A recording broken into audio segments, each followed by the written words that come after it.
Magandang araw! Sa video na ito, tatalakayin natin ang buod ng isang mahabang tula at itinuturing na isa sa mga pinakamahalagang panitikan sa Pilipinas, ang Florante at Laura, na isinulat ng kilalang Makata na si Francisco Balagtas Baltazar. Sama-sama nating susuriin ang mga pangyayari sa likod ng madilim na kagubatan ng Albania, kung saan nag-cross ang mga landas ng mga taong magkakaiba ang lahing pinagmulan, ngunit nagkakaisa sa pag-ibig at kapalaran. Simulan na natin. Sa isang madilim na kagubatan ng Albania, si Florante ay nakatali sa isang puno ng higera, nagdadalamhati sa pagkawala ng kanyang amang si Duque Briseo at nag-aalala sa posibilidad na mapasakamay ng kanyang kaaway, si Conde Adolfo, ang kanyang minamahal na si Laura. Habang nalulunod si Florante sa kalungkutan, isang Moro na nagngangalang Aladin na naglalakbay sa kagubatan ang nakarinig sa kanyang pagtangis. Naantig si Aladin sa mga hinaing ni Florante at tinulungan siya nang siya'y atakihin ng 2 leon. Hindi nag-atubili si Aladin na iligtas si Florante, bagaman sila'y magkalaban, at inalagaan ito nang mawalan ng malay. Nang magising si Florante, nagulat siya nang malaman na ang kanyang tagapagligtas ay isang Moro, isang kalaban ng mga Kristiyano. Dito nagsimula ang kanilang pag-uusap at isinalaysay ni Florante ang kanyang buhay.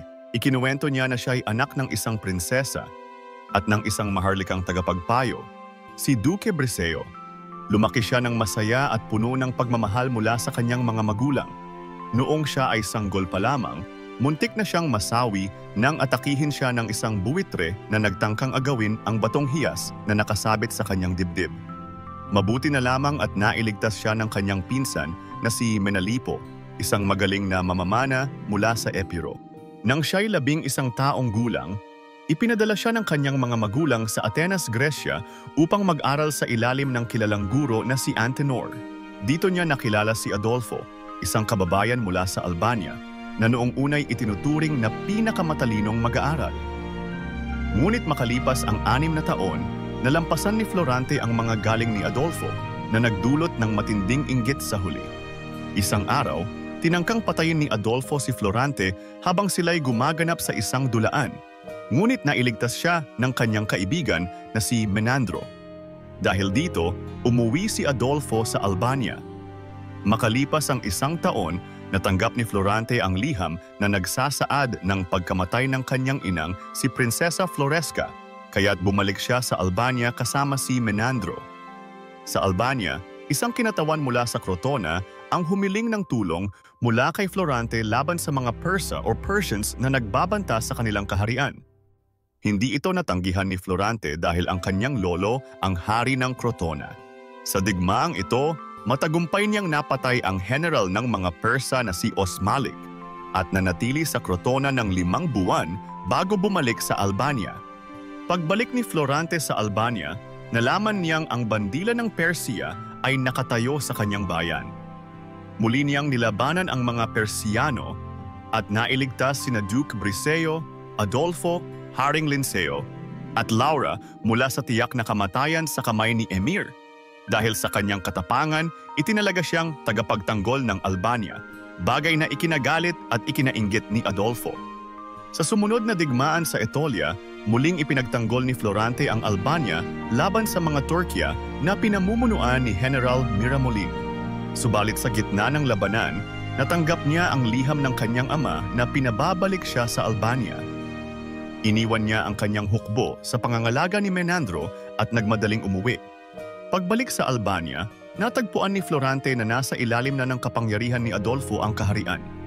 Siya'y tinugis ng 30,000 sundalo ni Adolfo at ibinilanggo ng 28 araw.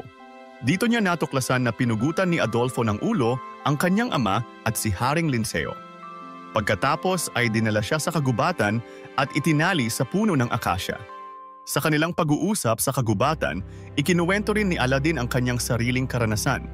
Ayon kay Aladin, siya ay isang prinsipe mula sa Persia at anak ng malupit na si Sultan Ali Adab.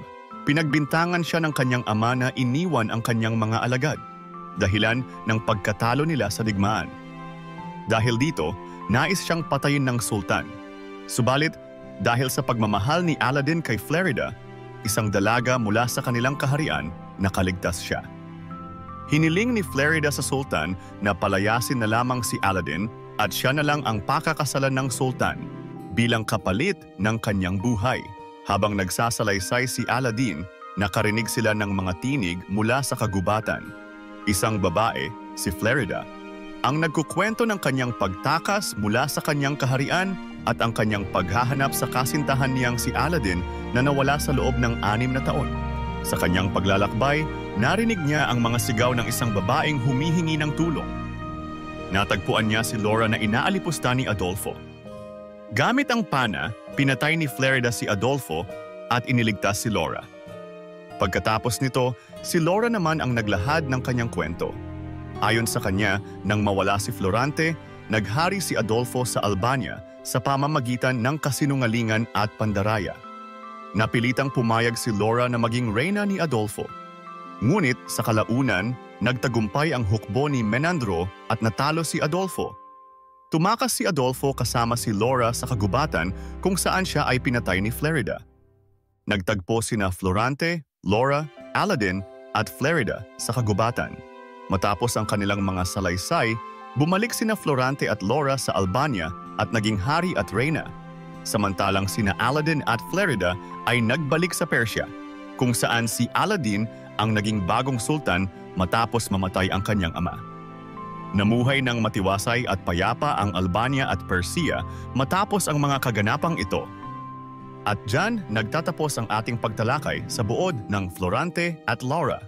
Kung nakatulong sa iyo ang video na ito, huwag kalimutang mag-like, mag-subscribe at i-click ang notification bell para lagi kang updated sa mga susunod naming videos.